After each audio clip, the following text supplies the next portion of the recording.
இருங்க, நான் சொன்னது எவ்வளவு முக்கியமான பிரச்சனை. அண்ணா பல்கலைக்கழக பிரச்சனை.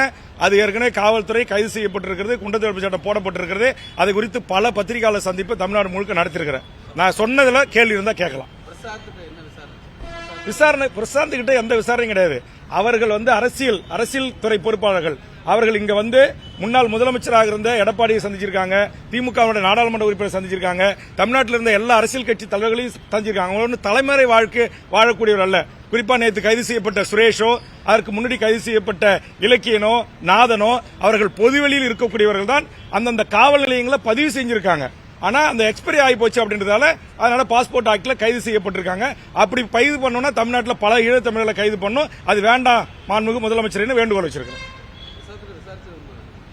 பிரசாத் கிட்ட நீங்க உங்க தொலைக்காட்சியில் நேற்றுக்கு மதுரையில் விசாரிச்சாங்க, கைது பண்ணிட்டாங்கன்னு போட்டாங்க. அவர் சென்னையில் தான் இருக்கிறாரு. தவறான செய்தி.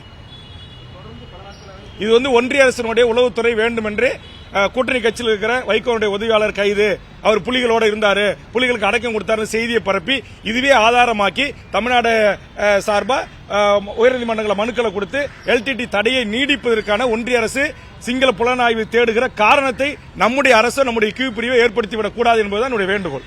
அதுபோல பத்திரிகை நண்பர்கள் அப்படி ஏதாச்சும் இருந்துச்சா சம்பந்தப்பட்ட வைகோ அண்ணங்கிட்டயோ இல்ல யாங்கிட்டயோ குளத்தூர்மணிக்கிட்டயோ கோய ராமேஸ்வரோ நெடுமாற ஐயாகிட்டயோ இல்ல ஈழத்தமிழ் சார்பா இங்க இருக்கிற தமிழர் நட்புறவு கழகம் நடத்துற அண்ணன் ஐயா காசி அண்ணங்கிட்ட நீங்க கேட்டிருக்கலாம். தயவு செய்து பாவம் அந்த மக்கள் 15 ஆண்டு காலமா தாய் மனைவி பிள்ளை குட்டி எல்லாத்தையும் எழுந்துட்டு 1.5 லட்சம் உயிர்களை பலி கொடுத்து 50,000 போராளிகள் அந்த இனத்தில் படுகொலைக்கு உள்ளாக்கப்பட்டு இன்றைக்கு ஏதிரிகளாக உலகம் முழுவதும் அழிந்து கொண்டிருக்கிற அந்த மக்களை அது என்ன சொல்லுவாங்களே திரும்ப நீங்க அவர்களை காயப்படுத்தி அவர்களை ஒரு தீவிரவாதிகள் போல் சித்தரிக்கின்ற ஒன்றிய அரசுக்கு தமிழ்நாடு ஊடகங்கள் பத்திரிகைகள் தயவு செய்து துணை போயிடக்கூடாது.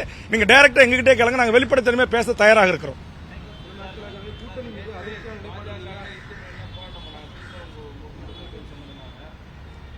அங்க ஏற்கனவே என்ன நடைமுறை பின்பற்றப்பட்டதோ திருப்பரங்குன்றத்தில் முருகன் தமிழ் கடவுள் அங்குதான் இருக்கிறார்.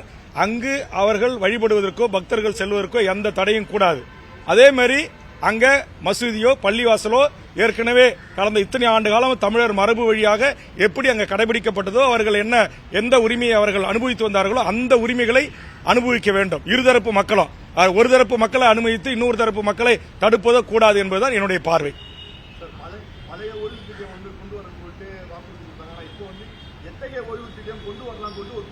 தமிழக வாழ்வுரிமை கட்சியினுடைய வேண்டுகோள் நம்முடைய அரசு ஓய்வு பெற்ற ஊழியர்களுக்கு பழைய ஓய்வூதிய திட்டத்தை நடைமுறைப்படுத்த வேண்டும் என்பதுதான் என்னுடைய வேண்டுகோள்.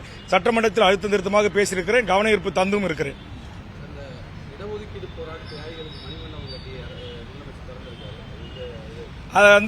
இந்த இடஒதுக்கீடு போராளிகளுக்கு மணிமண்டபம் அமைக்கப்பட வேண்டும் என்று சட்டமன்றத்தில் கோரிக்கை வச்சு நான் தான் வலியுறுத்தி பேசினேன்.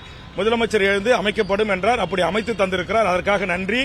அதே மாதிரி கோவிந்தசாமி படையாட்சி அவர்களுக்கு மணிமண்டபம் அமைக்க வேண்டும் என்ற கோரிக்கை சட்டமன்றத்தில் நான் தான் வச்சேன். அதையும் அமைத்து திறந்து வைத்திருக்கிறார். அதற்கும் இந்த நேரத்தில் மாண்புமிகு தமிழக முதலமைச்சருக்கும் தமிழக அரசுக்கும் நன்றி சொல்லுகிறேன். நன்றி.